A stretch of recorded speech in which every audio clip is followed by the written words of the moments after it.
Here we are again, Restoration Club, another episode. Excited to have more people, more stories, and the excitement surrounding this community of men that are focused on restoration and hope. So excited today to have Ben Thankachan. Ben, thanks for being here. Give us a little background of who you are, tell us about family, all that fun stuff, and then we'll kick it off from there. Awesome. Thanks, Rod. Thanks, Danny. Thanks for having me on. My name is Ben Thankachan. I'm a father. I'm a husband. I hope I'm a friend. I'm an entrepreneur. I take a lot of shots and I miss a lot of them, but every now and then one of them sticks. So I get have a lot of fun in my life. But I live in Concord, North Carolina, right outside of Charlotte, pretty close to where you guys are, and also go to church with both you guys. So I get the pleasure of getting to worship together with two close friends. Awesome. Do you want to know what I do? Yeah, why not? Why don't you tell us a little bit about what you do with your world? All right. I like to make a joke and say I'm a drug dealer, but that doesn't play that well. I'm a pharmacist, so I'm actually a drug dealer, but I don't really do that anymore. But long story short, I help people get their products now into major retailers like Walmart and Sam's Club. I was a buyer at Walmart and then a vice president at Walmart and Sam's Club. So it helped segue into what I do now, which is called brokering or marketing and sales. So I love products. I love all kinds of snack foods and beverages, and way cleaner and simpler than healthcare. That's for sure. So I've really enjoyed that the Lord's put that in my life now. And that's what I've been doing for the last probably like 5-7 years. Yeah. Are there products you're allowed to say, hey, this is one that or a few that we've moved into the market? I could do that. I mean, I could do that, I guess, but there's no, I'm gonna skip it. I'm gonna leave it. I'm gonna leave it there just to not offend anyone else. Competitive advantage. We don't want to give anything up. That's when right. we bring you back on, we'll do like behind the scenes episodes that people can pay in our Patreon. We'll do one of those. I'll give you one, okay? The one that most of my friends know about that they all ask about, and maybe because they want the free samples now, is Celsius, the energy drink. Nice. So that's one that, I mean, when I started with them, they were not the biggest brand in America, but they were growing, and now they're the number 3 largest energy drink in the country. And I still have yet to have drank a whole Celsius ever. Yeah. Because I can't handle it. I have 2 in my refrigerator, and they've been there since my niece was here, and I'm not able to ever touch them just because coffee's enough for me, and anything like an energy drink will shoot me through the roof. You guys are standing alone then. I've had my fair share for the 3 of us, so we're good to go there. Nice. I made a mistake once having a meeting at mid-afternoon, around 1 or 2 in the afternoon. I drank a sip of Celsius, and then at 1 in the morning, I was reminded I can't handle that, and I woke up wide awake at 1 in the morning. I said, I'll never do that again. So, but fun stuff working with that kind of stuff. And it's, again, way simpler than healthcare. Yeah, makes sense. Ben, you say you're right outside Charlotte, North Carolina, in the Concord area now. Take us a step back. I don't want to open Pandora's box of an Eagles fan getting a platform, but I know you're from Philly and spent time in Arkansas. So can you give us the road trip to North Carolina? Wow. I'll try to do it quick. Well, you had to go there. You had to mention the Eagles thing and all that, but I'm a big Eagles fan and Philly guy. But I grew up in Philadelphia, Pennsylvania. I graduated from pharmacy school in 1998. I joined Walmart stores and started working on the Eastern Shore of Maryland.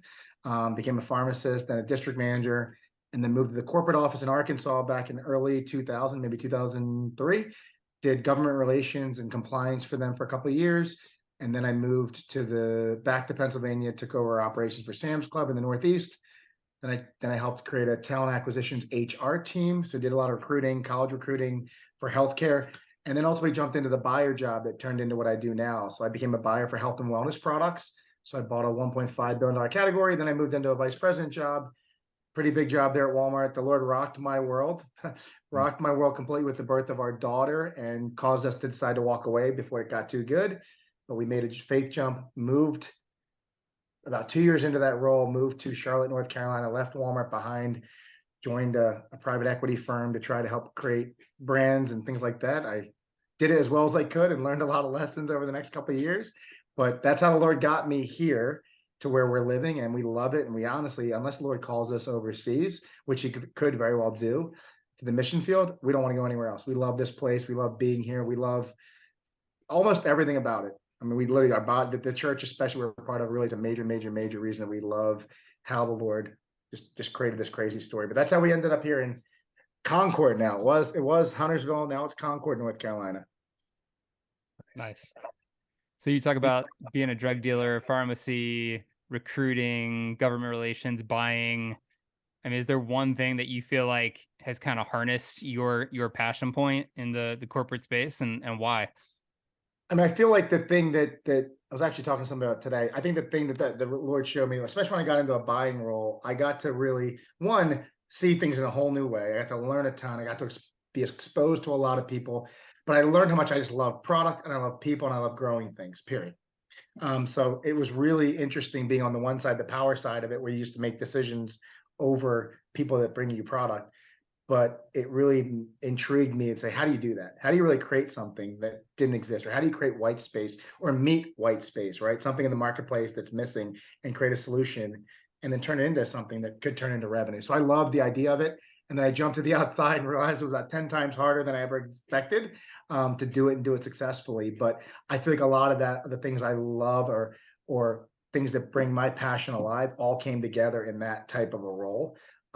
Because there's strategy, there's people, there's creativity, there's marketing, there's negotiation, there's all those things, right? All moving at one time. So yeah, that would probably be it. Ben, Awesome. I have a follow-up question to that. I'm sure there are people listening who want to make leaps. They want to take steps. They're not sure exactly how to do it or what to do it. Any advice that you would give them based even on your experience that may be beneficial to them? Ooh, it's a loaded question there, Ryan. How much time do we have? Yeah, I was gonna say, like probably some of the guys that have been listening to this call, my life hasn't been simple, and it's not been this clean straight line. I've been married once before, divorced, unfortunately. I didn't quite hear the Lord properly, probably early in my life, and I went after my own ways. The second time around, as I started moving back up in my career, got remarried again, I made some promises to the Lord that I did not want to make the same decisions where I pursued the things of this world or career or those things. Not that they're bad, but they got in the way of hearing the Lord and making decisions that would honor Him. So ultimately, I think, especially if you're a married guy, which a lot of us are, one, seeking the Lord, two, being one with your wife, right? Hearing your wife's heart, your family's heart, because a lot of times we as men tend to push them down in their thought process, and we're called to lead. I know that, but a lot of times we'll sometimes ignore their promptings or what they're sharing with us. So I feel like that was critical for me to hear the Lord, hear my wife too. What would really help her know that she's loved and respected and honored, and what my family needed. But the Lord, I'll tell you, the Lord was persistent. Like he was persistent with me, and it was difficult to make the jump, and it wasn't easy in the moments after we did the jump. But it's been worth it. And man, I can't believe I cannot.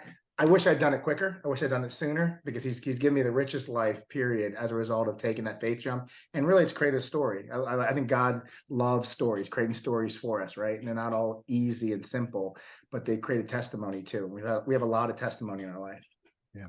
Well, if I'm hearing you properly, then the advice could be whoever you're surrounded with, if it's a spouse or the number of people you have around you, seek their wisdom, their input, cherish and honor them for who they are. So that way that input helps the decision in the process to go. So that way the steps taken aren't really alone, right? Because we're not supposed to walk this thing by ourselves. Life was meant to be lived in community.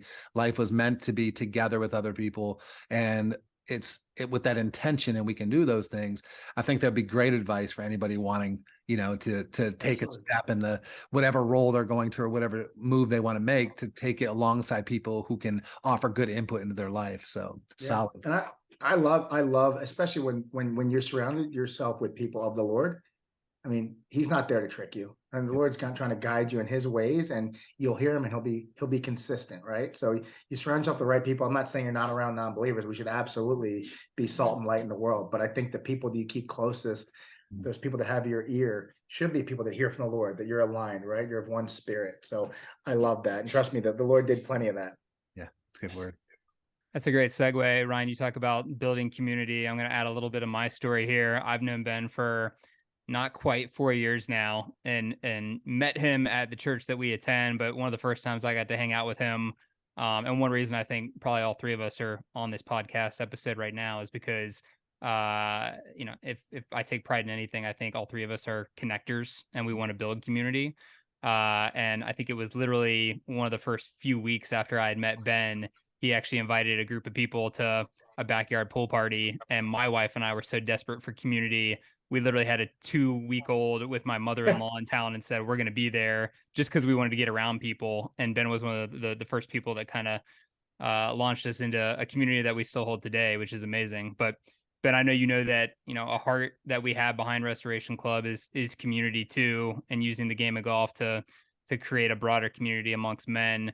But let's take a step back. I know you're not one, I don't want to steal your thunder, that has been in the game long, but can you take us to your introduction to golf, or how you followed the game? And like I said, I'm not going to steal your thunder. Maybe give us how often you've played in the last few years, thanks to a pandemic to a certain degree.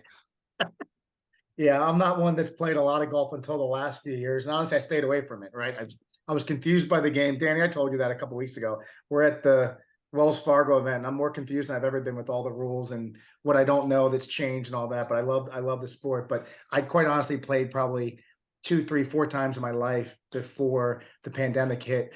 And I used to travel all the time. A lot of my friends who know me now don't realize how much I used to travel prior to the pandemic. But in the middle of the pandemic, my wife got so sick of me being home all the time, and I'm a people person. I like being around the kids and them all the time. And the homeschooling, she was like, you need to get out of the house. You need to find a hobby. So golf became something. She's like, please just go do that. And I loved it because I didn't think I would, but I loved taking a chance and doing it. And especially guys like you coming around me and not judging me for how horrible I was and still am.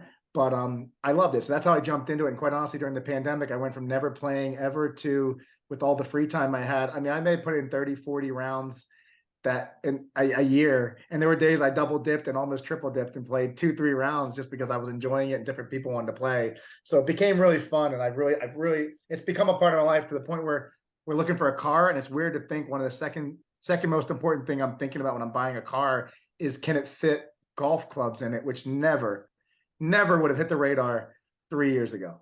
Yeah. I love it. Love that it's on the checklist now for sure. My wife keeps reminding me of that. So yeah, it's great. It's been fun. It's crazy how the Lord's used it, but it's been cool. I mean, like I know one of the questions you ask is just why golf?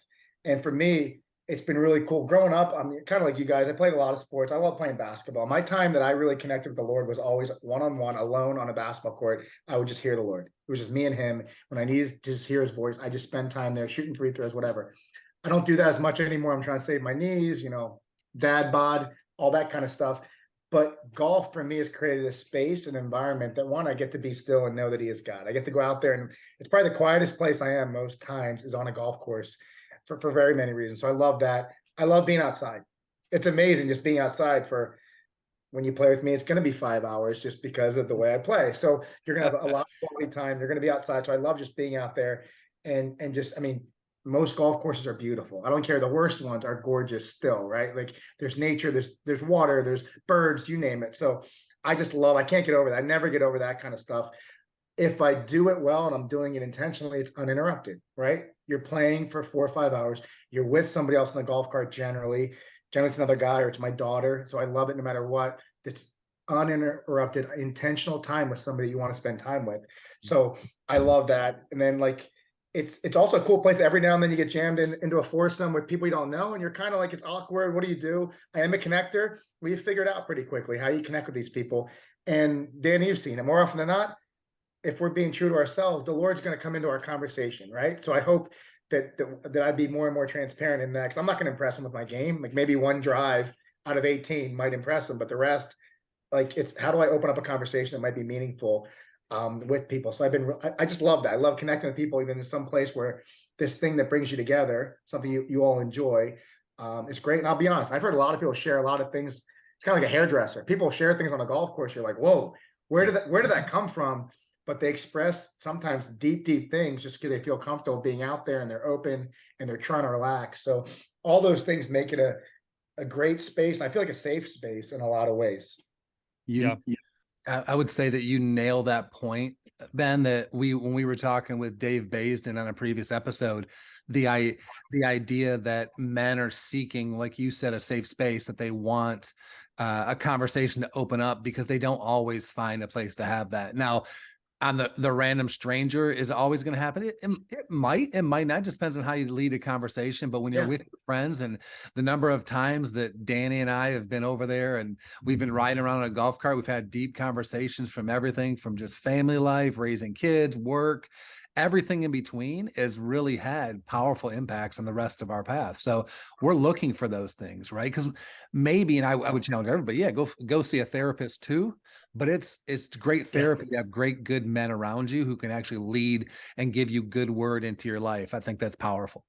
Well, I think I can speak for both your wives, right? Like the more that my wife feels comfortable with who I'm going to be out there with, she actually encourages me. If things aren't crazy at home, let's be honest, right? If I've been gone for 5 days, it's not the best time to say, "Can I go play golf the next day?" But if we're in a good place, my family is in a good place, we've had good quality time.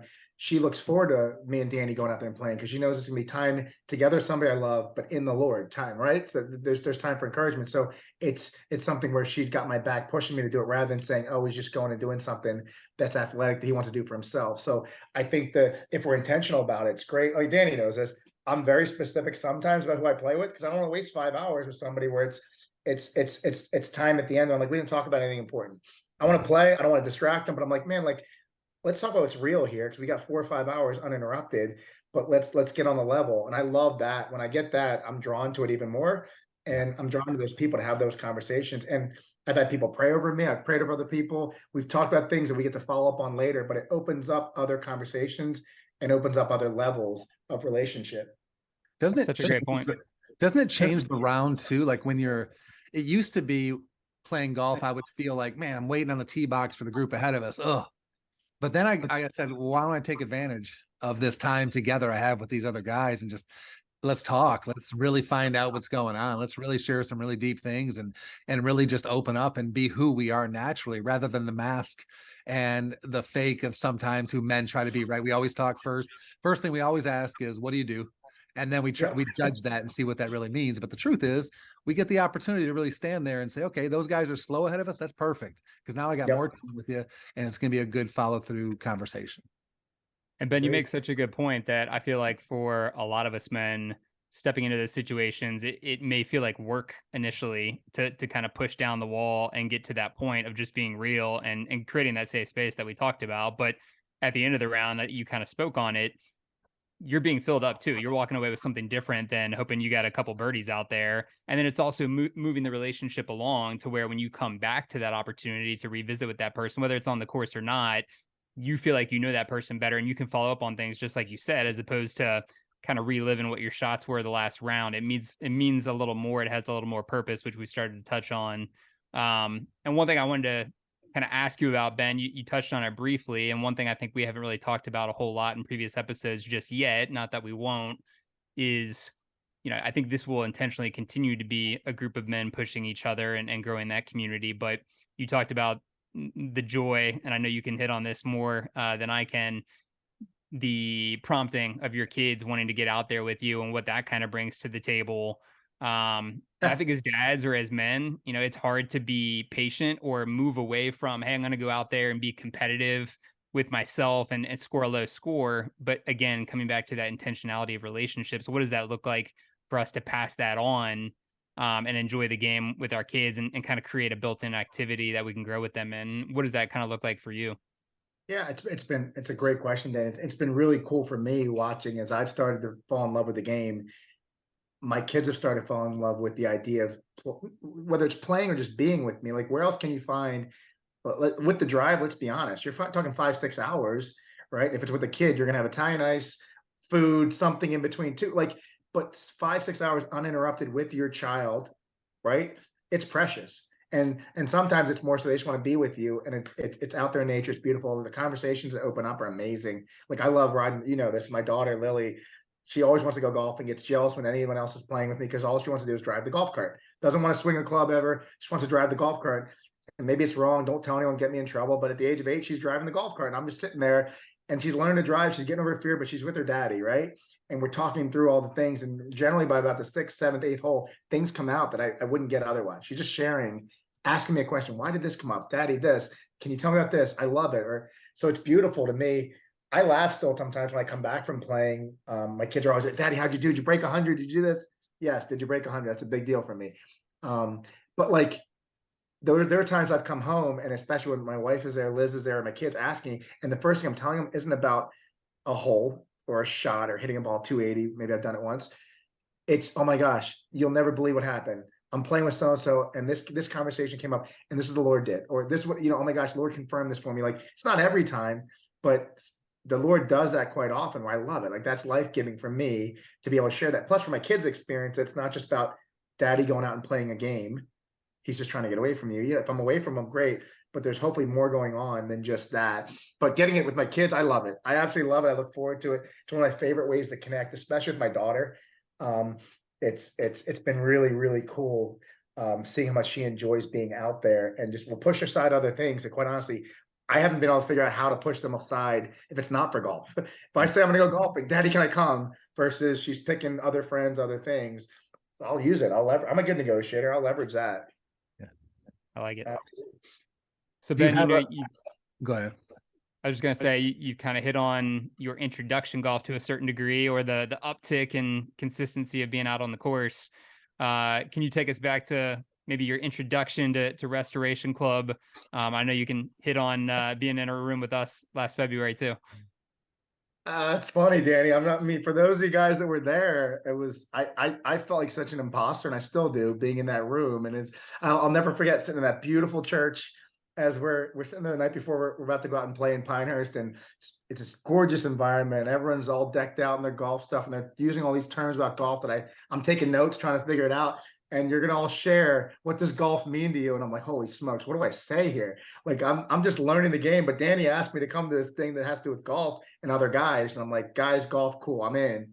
But like, it was powerful just hearing guys from different walks of life, different places, different stories. There was even a wife there. It was so cool to hear her perspective, right?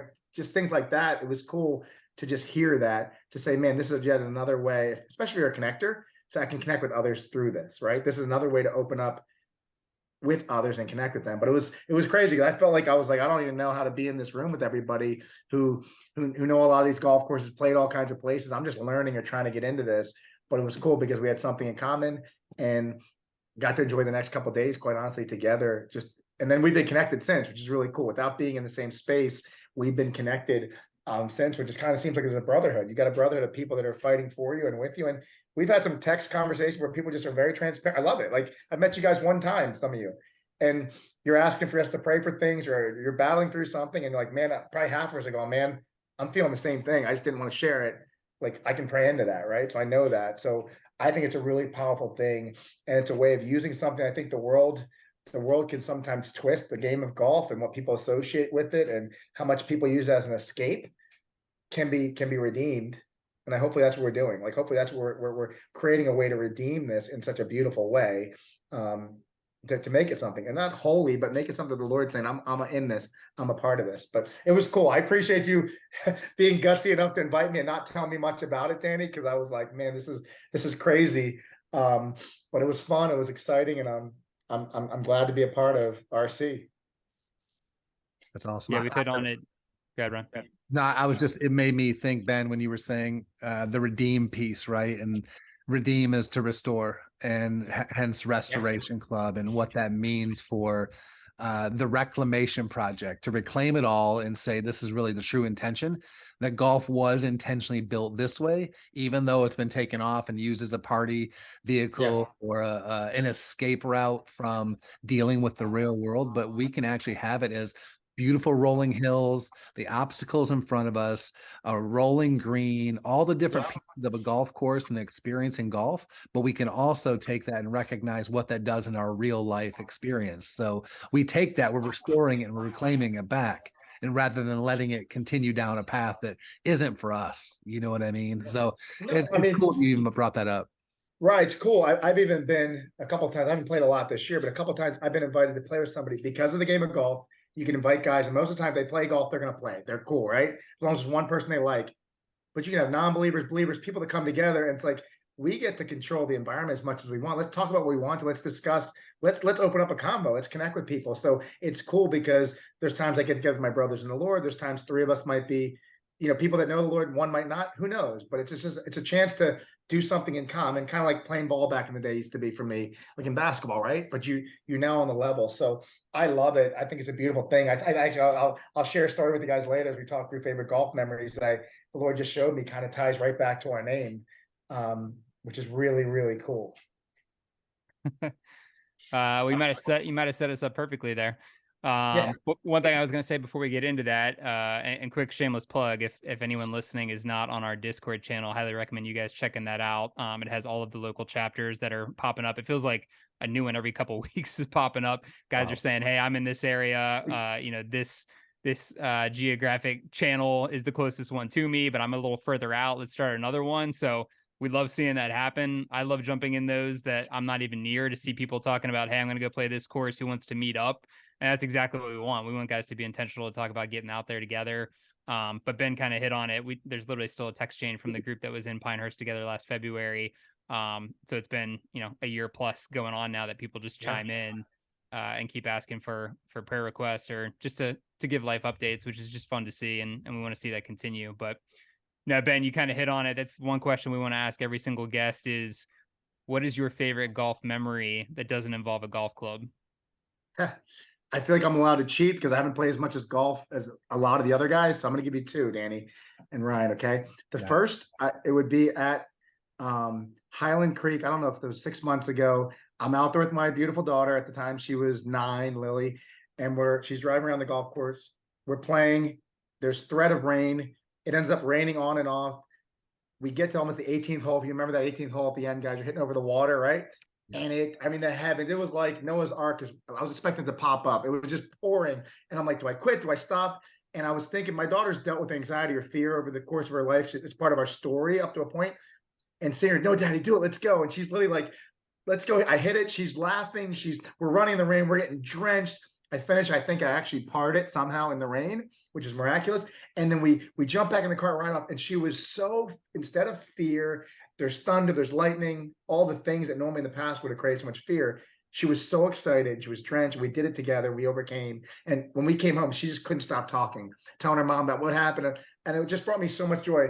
I was reminded as I'm putting my daughter to bed tonight, right before you go to bed. What are you doing tonight, Daddy?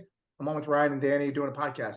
I said, here's one question they're going to ask. And she goes, Daddy. And she right away said, the rain. And I laughed. I said, I got to say it. I got to make sure. And now Lily's reminded me. So that's one. The second, though, I'll tell you, even more meaningful, even though it wasn't with my daughter, playing at a course near us called Traditions. It's near you, Danny. I play all the time. I'm with a buddy of mine who I've been walking alongside, a guy from church who sadly he and his wife have been separated for, at the time, over a year and a half. Really, really rough, ugly separation. And golf became, so he's a good golfer, just like all the people I'm surrounded with, except for me. And he wanted to go out there and golf. And that's where we'd spend our time, just spending quality time together. And we're out there playing. And this past week, literally, we had been in court with his wife, with her barely speaking to us. Meanwhile, the Sunday before, we're in church together, worshiping together. It's a really weird dynamic, but it's ugly. That's the way divorce and separation can be. And I'm sitting there, and the Lord kept telling me for the whole time, just keep praying over them, watch what I'm going to do, keep watching what I do. And I'm just praying and believing in spite of what I see. And I'm sitting there almost the last, I think it was the last hole. And we're talking, and he calls his wife to check on his daughter. And suddenly he goes, here, talk to her. He hands the phone to me. And I'm like, whoa, this is your wife who wasn't talking to me in court, ignores you both. I'm like, this is weird. And I'm chatting with her, and I'm just trying to make small talk. And she goes, man, I was like, yeah, he's whooping my butt here on the course. And she goes, oh, he's such a great athlete. He's so good at everything he does. And as she starts talking, I just stopped and I'm listening. And I realized I've got this wife who supposedly is this close to divorcing her husband in the eyes of the world, who's just pouring praise on this guy that I'm sitting next to. I'm hearing her, and the Lord was just saying, Ben, watch. And that was the moment I just heard. I was like, there is something there that the Lord is still working on, because she is still complimenting you. She's still, you can tell she's still in love with you. She still adores you in a lot of ways. The enemy just created a wedge. And man, the long story short, we got to do their vow renewal at our house in our backyard 2 months ago, in our backyard. So like the Lord reminded me of that, like of just that happened on a golf course where it was like one of those like Ebenezer type moments. It was like, man, Lord, like this was so, I didn't tell them till the vow renewal day. We're sitting there. I never told them what happened that day for me hearing it, but that's when the Lord said, Ben, just trust me, watch, and just increase my faith. So when we talk about Restoration Club, I feel like golf has become a part of that story for me, around the game of golf, I'm seeing the Lord do restoration. He's utilizing it. So hopefully there's more and more stories like that that we get to experience and it being a part of Restoration Club. And they're an amazing couple now. It's wild. I mean, literally, you see them, it's nuts. It's a testimony. It's such a testimony to so many people. So I pray there's multiplication of that. I think that just really speaks to it's so easy to see the benefits of becoming a community, using the game to get together, but to see the impact that it's going to make, hopefully, off the course and all of the other aspects of our own lives by being intentional on the course. That's what I can't wait to see and to be able to keep telling those stories. So I appreciate you being willing to share that with us. Amen. Amen. I hope it's the first of many, right? Like I hope that's just one of many. I mean, and that we get to all share testimonies that are similar. It makes me think about the number of, we know that the Lord is working in so many different areas in different ways right now. And there are things we're never even going to know. But if we just stay the course and we just keep our focus ahead, we are going to be a part of those ripple effects in some way. And that is all going to, I really truly believe, number one, the reason I'm even a part of this thing in Restoration Club is because God's moving in this. He's moving in that Discord group. He's moving on the website. He's moving in Instagram DMs where stories are being shared and questions are being asked, all these things, the relationships being built. Danny, you and I have had like conversations with people over the past little bit that just have come out of the woodwork. People are connecting into this thing because they're hungry.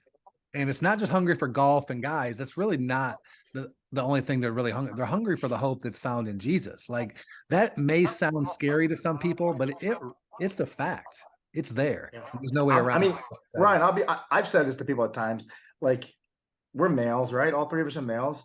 God knows how to use females at times to draw some. Let's be honest. Many of guys don't go to church other than there's a female there they want to be near or whatever. God's not stupid, right? He created us. So he'll stop at nothing to draw us in and then try to woo us. So I love how consistent and persistent he is, how surgical he is with the stuff. Right before we were getting on, the Lord showed me Isaiah 55. Almost everyone probably knows this verse. That's a believer. It says, "My thoughts are nothing like your thoughts, says the Lord, and my ways are far beyond anything you could imagine. For just as the heavens are higher than the earth, so my ways are higher than your ways, my thoughts higher than your thoughts." And he's thinking about that, like you created this golf group thing, Restoration Club. The Lord's like, my thoughts are so much greater than what you know. Don't box me in and watch what I'll do if you let me be a part of this. So I'm excited to see what he does. This is just the beginning, right? It's only been a year. I know a lot of time was spent before that. Danny, Dave, everybody, like you guys spent a ton of time praying through this, but you did it. You did the hard work. I'm an entrepreneur. I understand how hard it is to actually get something started. You did the hardest work, and now hopefully the Lord's going to keep bringing many the right people that are called here to join us, right? And I pray that it's not just people that are believers, it's people that are just drawn and they come to know him, right? They come to know him through this. That'd be amazing glory story. Yeah, for sure.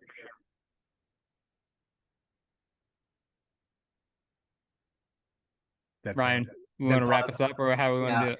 I'll edit that part out. We're gonna be fine. But no, just amazing, Ben. Your energy, which is obvious, the Holy Spirit inside of you is coming through bright, loud, clear. I'm hoping that people heard those words and will take them not as a grain of salt, but that will take that as full gospel truth, that change is evident, it's possible, it's accessible. And full circle moment, when you were telling your entrepreneur story, and I said, do you have any advice for people? You didn't do it then necessarily, but it came out further in the end here, that you were really saying, follow through, start, get going, right? That thing, and let the Lord do the work in it all. It's the powerful thing of releasing the control ourselves, that we get to give the Creator everything to happen. So thanks for sharing your story with us, your time with us, and most importantly, your God with us. And we're thankful just for who you are and what you mean to this community, man. Well, thanks for the opportunity, guys. And I pray if I break 90 ever, you'll let me come back on again. That's a different podcast. 2.0. We got it coming. We got you. Thanks a ton, guys. I appreciate it. Thanks, man. Appreciate you, man. Thanks. All right, Ryan. Well, that was episode 4 of the Restoration Club podcast. Man, we're just rolling right along now. So that was Ben Thankachan, longtime friend of Restoration Club, friend of ours. Loved having him on to kind of touch on some things that we really haven't even touched on yet on the podcast. So excited to jump into more topics and how we're using the game to build this community. But as always, make sure you check out the website, restorationclub.co. Make sure you check out us on Instagram, restoration_club. Definitely jump into the Discord community. We'll be dropping all the links in the description. And until the next one, guys, keep swinging. Keep swinging.